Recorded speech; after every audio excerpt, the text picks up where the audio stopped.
Monica Andaya, ang owner ng Plant Make Plant Shop. So, ako ay tayabasin. Nag-start ako ng business sa aming bahay. Tapos, after ilang months, na-discover ako. Tapos, na-invite ako sa Lucena mag-event sa mga malls. Then, nagkaroon na rin ako na pwesto after 1 year dito sa Lucena. Then, ito na nga, lumaki siya yung shop ko. Yung una is, nasa isang table lang ako dito sa Lucena. Then, palago na palago. Then, ngayon, 2 years na ako dito sa Lucena.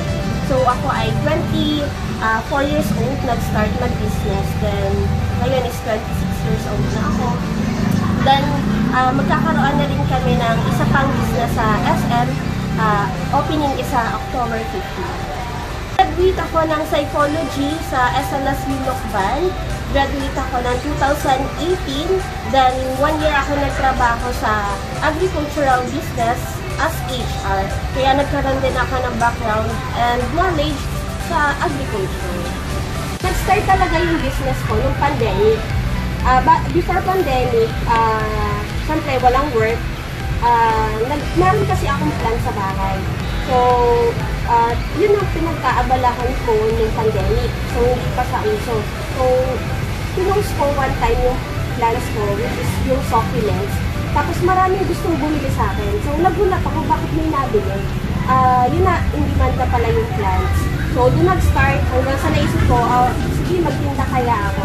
So, yun, nagtuloy-tuloy. Nag-start lang ako sa isang table sa bahay namin. Then, maraming, dahil kapopost ko sa online, ayun, kumalat, nakilala ako sa Tayabas.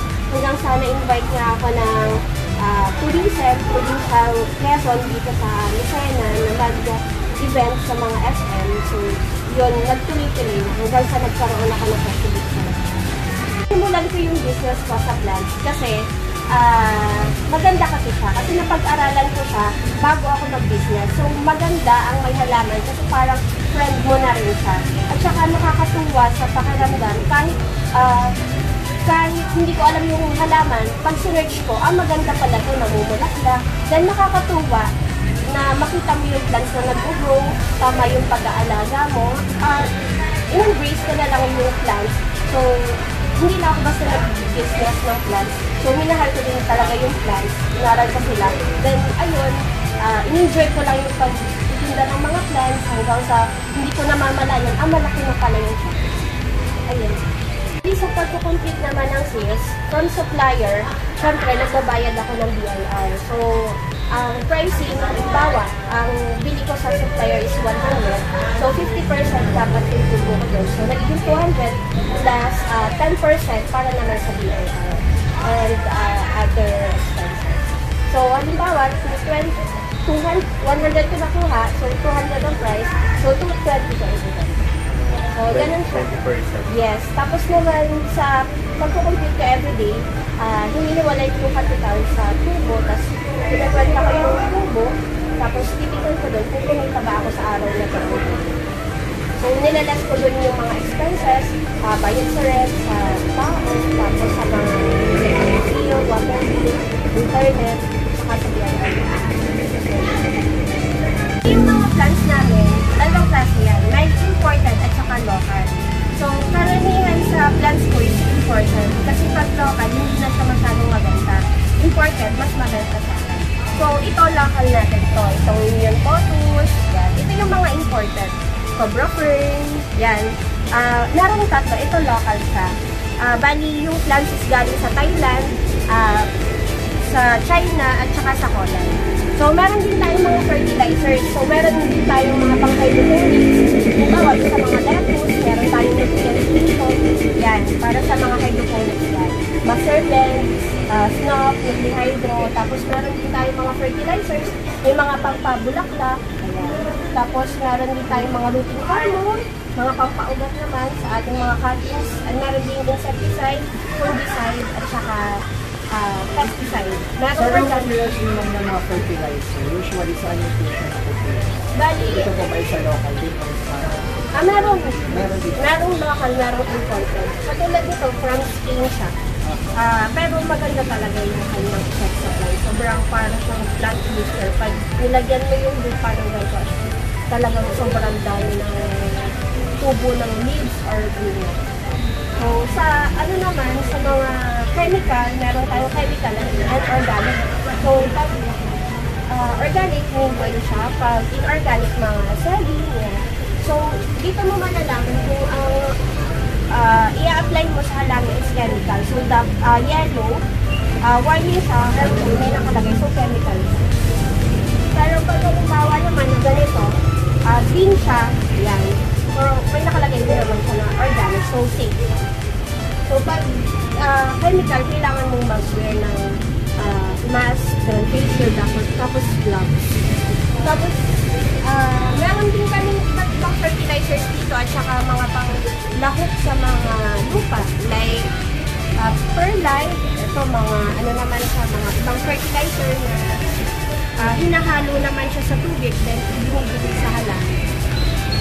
Tapos may mga lava rocks, marbles, pang-toppings naman siya. Sa ibabaw naman siya ng mga lupa. Pang-isa, meron din seeds. Ayan. Ramgo seeds, 65 pesos lang. May vegetables, lettuce. Ayan. Meron din mga herbs, meron din mga flowers. Sa mga cactus yung madal. Ayan. Marami palang uri ang cactus ngayon ko lang nalaman. Actually, yes. Sobrang daming variety. Ito is from Thailand. So, sa Parang iba, ano siya, hindi siya local. hindi siya local. Bali, wala ako ngayon sa local. Nilakan natin mura lang, mga 50 pesos lang ang isa. Pero itong mga imported natin from Thailand, variegated yung localism, ni Hanubitch at saka Fredretchi ay 250 pesos yung pinakamura. So, Itong mga cactus na ito, ma'am, pwede siya inside. no, outdoor talaga ang cactus. Kailangan nila ng bright shaded and 4 hours maximum direct sunlight para mas kumanda yung kulay. At saka para mag-bloom sila, mag-flower. How about the orchids, ma'am? Orchids, maganda siya kasi magtatagal yung dahon. Dahon yung flower niya ng 3 months. Saka, gusto siya ng mga manis. Pero sa local siya, meron tayong imported kasi ubus na yung imported namin na orchids. Pero mas mura siya, 250 lang. Yung panilok seeds na imported is 450 lang. Okay. Thank you. Sa mga paso, meron kaming 3 supplier. Sa Manila, yung mga plastic pots. Then, Batangas, yung mga ordinary clay pots. Mura lang siya, budget meal. Tapos, pag gusto nyo naman ng quality, may naghahanap ng maganda at malalaki, sa Pampanga naman siya. So, ito, katulad nito, mga Pampanga sila. Pero kapag ganitong paso, ordinary, sa Batangas naman. Yan, ganito yung Batangas, ordinary food. Tapos the rest, Pampanga naman. Kasama naman sa empleyado at saka sa mga customers, hindi ko sila tinitreat na buyer lang. Siyempre, pina-friend ko sila.